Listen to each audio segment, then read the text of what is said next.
Shadows of the Oborozuki, the Covenant of Stealth.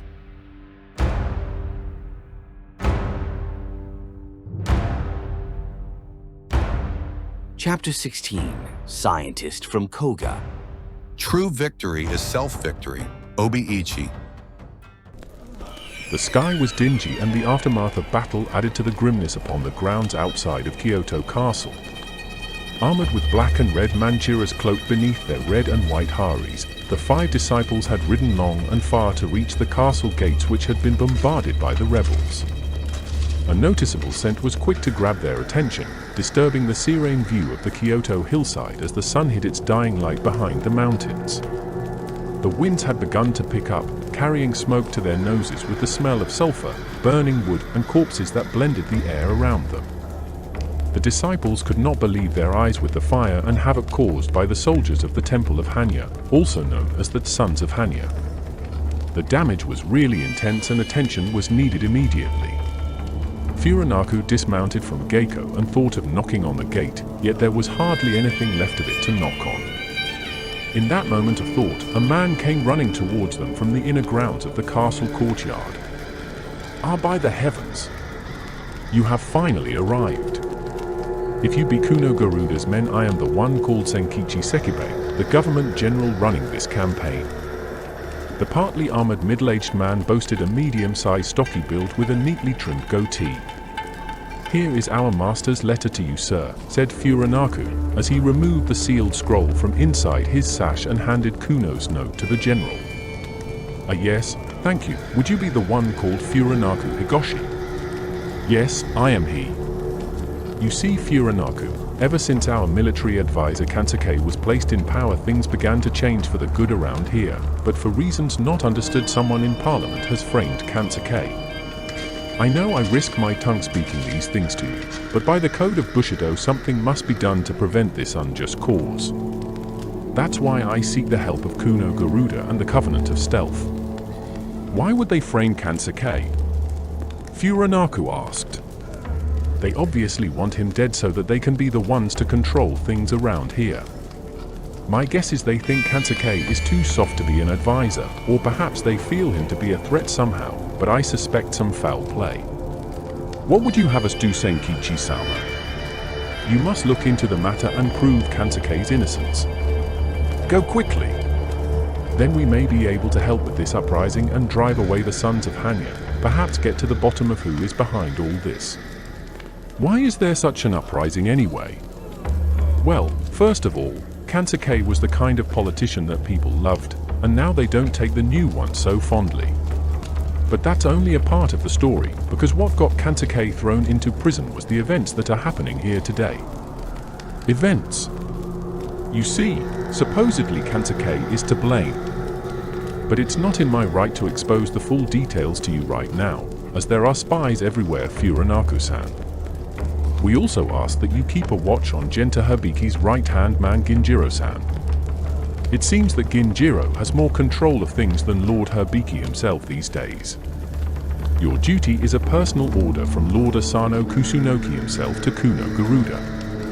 You must realize that Lord Kusunoki doesn't want Ginjiro to realize that he is being investigated, as this could result in us failing the operation. Ginjiro is a cunning man. He will come up with another cover story one after the other. Keep in mind that we have others, including some Koga Shinobi belonging to Kansuke, investigating in different areas, so you are not alone in this.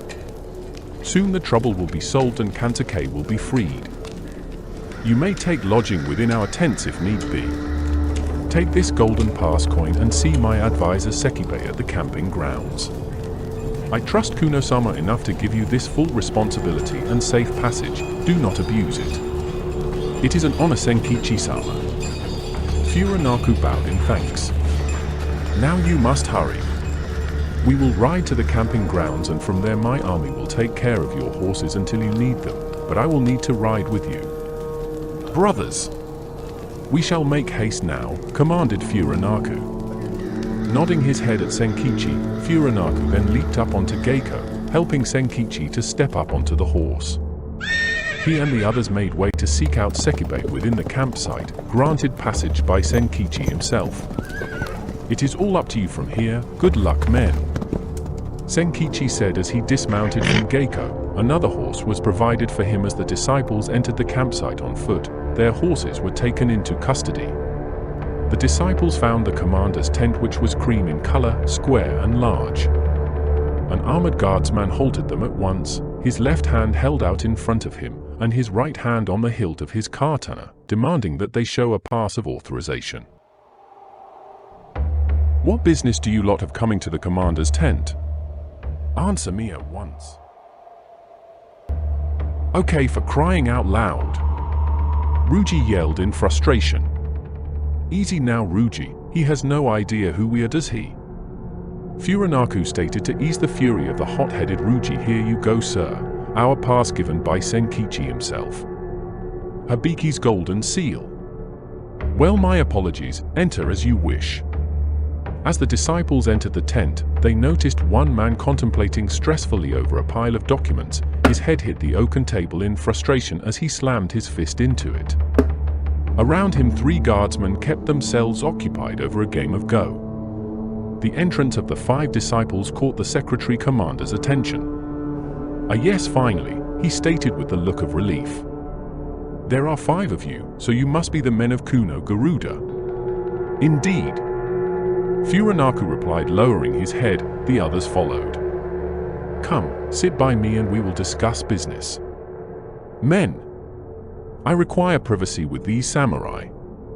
The 3 guardsmen stopped playing Go and jolted themselves quickly, leaving the tent to take positions around it from the outside.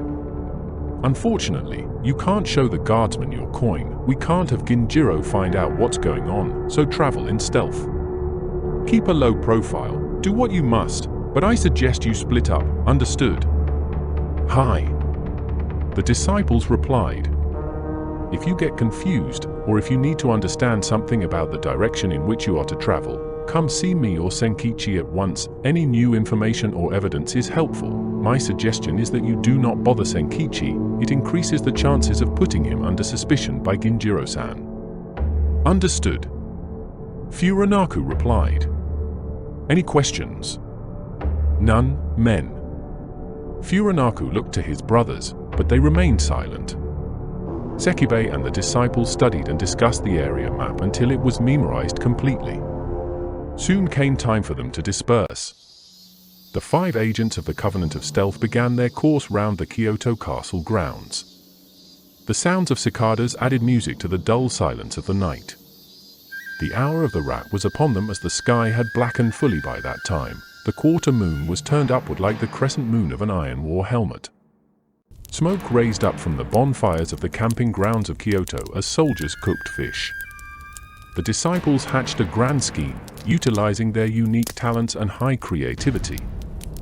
Their mastery of disguise allowed them to blend seamlessly into their environment.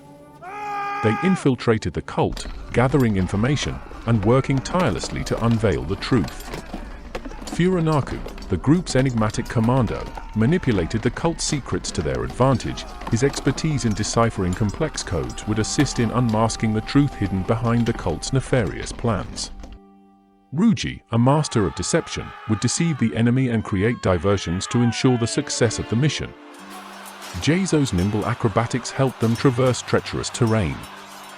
Narataki, with his exceptional assassination skills, cut down any obstacles in their path. And lastly, Yukishi, the empathetic healer, soothed the wounded souls who had fallen victim to the terror of the cult.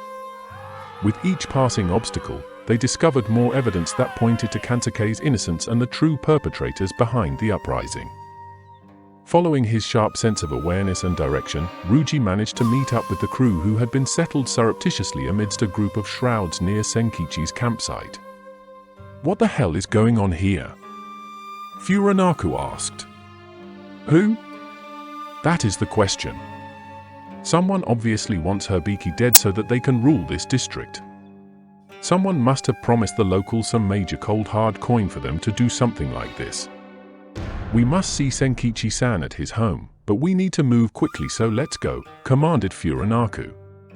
Turning tail, the band of shinobi moved hastily with stealth through the shadows of the night beneath the sickled moon. Senkichi, it is I, Furanaku. Furanaku. It won't be long before the militia guards discover us here. Senkichi stated. Have you any news, Furanaku? Yes, Senkichi, I looked into the matter further. I followed Ginjiro as he left the castle. He was meeting with someone. A strange man in dark red clothing and some kind of silver dragon mask, but I couldn't get close enough to get a better description. I heard the name Nozimi mentioned. Nozimi? Ruji thought back to the voice in his head. Only those with wickedness in their hearts can hear the call of the Nozimi. Furanaku continued. It was said that Nozimi will rule Japan, something about 5 dragons taking over the outlying districts one by one, brainwashing the daimyo in each province and the people. This way the Nozimi can move freely around Japan. Ginjiro is in on it too. Senkichi assumed. I'm afraid so. These people are fanatical scum that must be decimated. Indeed. So it appears that the Nozimi have spread as far as Kyoto even. How delightful. Senkichi stated sarcastically. You know of the Nozimi? Furanaku asked. No, but a private investigator of mine called A.K.A. followed some troops clad in deep yellow mustard hue who mysteriously wander around at night. Private A.K.A. managed to follow them all the way into Mount Hiei. Then? Furanaku waited. He only just barely made it out alive before he could even get close enough to their hideout. Then suddenly a few days later, A.K.A. ends up being murdered in his own home. So you see, it had to be Ginjiro who didn't want him to talk because he was the only other person who knew about it besides myself. Many have not returned from Hiei. It is said the members of the cult have already numbered in the thousands, only in Hiei and Izu. We don't know how many more of them there are. What now, Senkichi? Furanaku asked. We must go now and expose Ginjiro in front of the Lord. I have not yet told Hibiki about this event. We still need more proof. What do we have at the moment that we could use against him? Furanaku asked. Ginjiro meets up with this fellow in Kobe at around the hour of the rat midnight every day. We need to alert the town police. As a result, the police find it to be a serious matter that needs looking into. The police, along with Senkichi and the Covenant of Stealth, prepare their horses and travel equipment, and make haste to Kobe to hide on the rooftops of the secret meeting place. In the square was a city wall, and under a tree near a lake, delivery boats would pass by from time to time to drop off goods. The police took watch inside some of the boats that laid still in the lake, others hid inside some of the storage barrels by the city walls. After about 15 minutes, midnight finally came as expected. Ginjiro arrived under the oak tree. Soon enough, a mysterious red-cladded man with a silver dragon mask walked towards Ginjiro. They began to talk about matters, and before long a plot was revealed. They had a 3-part plan. 1. Promote Jesuit propaganda and Hanya worship. 2. 5 dragons to take over the ports and outlying districts of the 5 islands of Japan. 3. Plunge Japan into a reign of terror and darkness. The strange dark character began to sense the presence of others. He pulled out a dagger and sliced Ginjiro's throat. It was obvious that this dark warrior felt Ginjiro to be a threat if he was caught and the full details of Nozimi's plans revealed, which at that point was almost already too late for the dark enemy. That moment the city police and the Covenant of Stealth advised a plan to hold this man under arrest. Cloaked in the cover of darkness, Furanaku snuck up behind the enemy cautiously, removing his intent to kill. He kept his energy concealed. Ruji, Narataki, Jeizo, and Yukishi encircled the dark warrior. In that moment he was quick to attempt an escape. His escape reaction to plunge himself into the river proved futile. Suppressed by Furanaku, who took him round the neck, squeezing his neck tightly with one arm, his other arm secured the enemy's waist and arms. In frustration, the red-cladded man aggressively attempted to break free of Furanaku's grasp, and during the struggle his mask was torn from his face, revealing him to have no face. The other disciples detained him from behind as Furanaku faced him front on. Drawing tear from his sheath, Furanaku slashed Ryujo across the waist. His gizzards poured out from his stomach onto the ground as he fell to a painful and slow death. But as he fell to the floor, the body disappeared, leaving behind his blood-stained clothes as laughter filled the air. It appeared that Furanaku only managed to kill the shadow of the real terrorist. "Damn it, now we can't hold him for questioning," said the police official. "We still need more information on this Nozumi clan. However, we have enough evidence now to inspect further into the whereabouts of the Nozumi's locations around Japan. Senkichi, you will be held in charge of the operation in Kyoto with Lord Asano Kusunoki," commanded the police leader. "It's an honor, sir, but what about Kansuke? Now that we know he wasn't responsible for the operation, he might be let free because, as we now know, it wasn't him who sent the Sons of Hanya to destroy our city." "What do you mean might be let free?" "Kansuke's innocent," shouted Senkichi. "We will leave that up to Hibiki, only he can decide that." "Kansuke must meet up with the Lord in Kogazu," understood Senkichi. "Hi," answered Senkichi as he lowered his head. Riding hard, the Covenant of Stealth arrived in Kogazu. Morning greeted the disciples with the sound of bird calls in the distance as the sun rose from behind the Shiga Mountains. Soon, everyone began to meet within the courtroom to discuss matters concerning the operation at hand. An operation that could determine the entire fate of the future and stability of Japan and its true heritage that must be preserved at all costs. This was about to become one of Edo Japan's most important episodes in its magical and intricate web of history veiled in shadow, and the fabrications in the weave that were to follow would produce a false narrative that faded into a hazy past of uncertainty and intrigue, resulting with small answers that only led to bigger questions. "Kansuke, come forward," shouted Hibiki. A young well-groomed male was brought hand in hand by the Lord's guards. His leopard-patterned top was half undone, and his brown overgarment was torn. Bruises and scratches blemished his pale face. Noticeable marks could be seen around his wrist and ankles from the bonds of torture. Forced to the ground like a rag doll, they pushed his head down as he knelt in front of Hibiki. "Kansuke, I have been asked to state your fate. If you want to be proven innocent, tell me why your wakizashi was found in the home of the leader of the Sons of Hanya." "It must have been Ginjiro. I would never betray the town of Kyoto. You know I have done all I can to make things better. Why would I suddenly want to destroy it?" "It doesn't make sense, my lord. I was framed. Surely you must see that." "I'm afraid I can give you no more reasons, my lord, as it is now up to you to trust me. I state my case and hold myself innocent." "All those in favor of Kansuke's innocence, please lower yourselves now," shouted Hibiki. "Any opposed, please show by remaining upright." All heads met the ground. All were loyal to Kansuke as they bowed to show their support. Kansuke was let loose, offering up his position as the town representative official.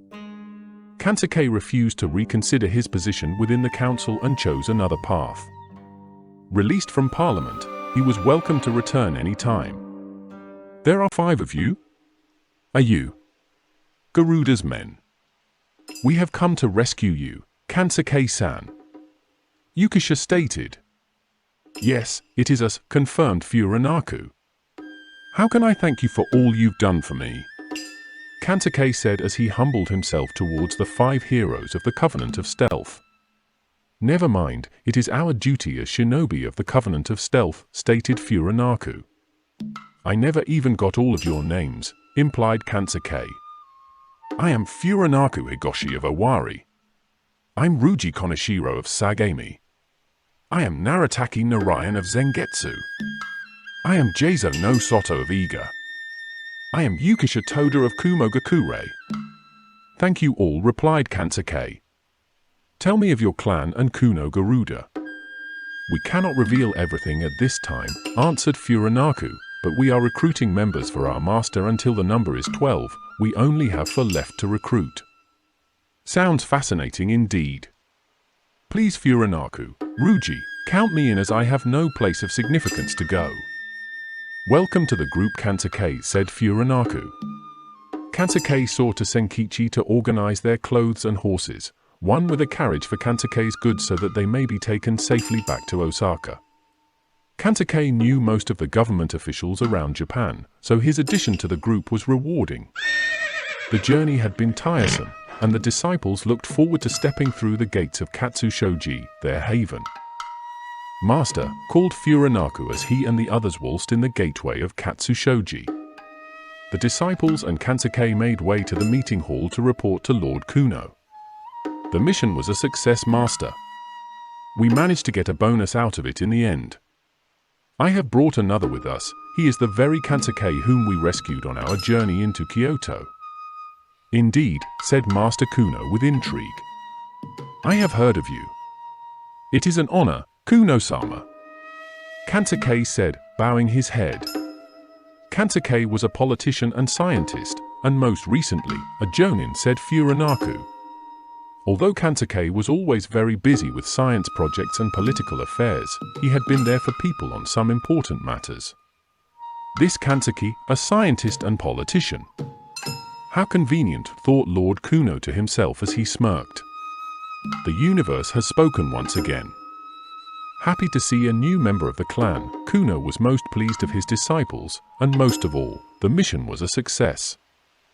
Furanaku, I expect a full report by the end of the night, commanded Lord Garuda. Yes, Master, I will get onto it right away. Lord Kuno recognized the achievements of Jeizo and Yukishi and granted them the honor of keeping the prestigious red and white Dandara Hari over garments, symbols of their success and devotion to the Crimson and Snow White clan. Kansuke soon became one with Katsushoji Temple. His heart burned with a deep desire to prove himself worthy of the clan Hari. Swearing loyalty, Kansuke pledged an oath of service and loyalty, never to reveal the secrets of the Covenant of Stealth, to become one with the Brotherhood.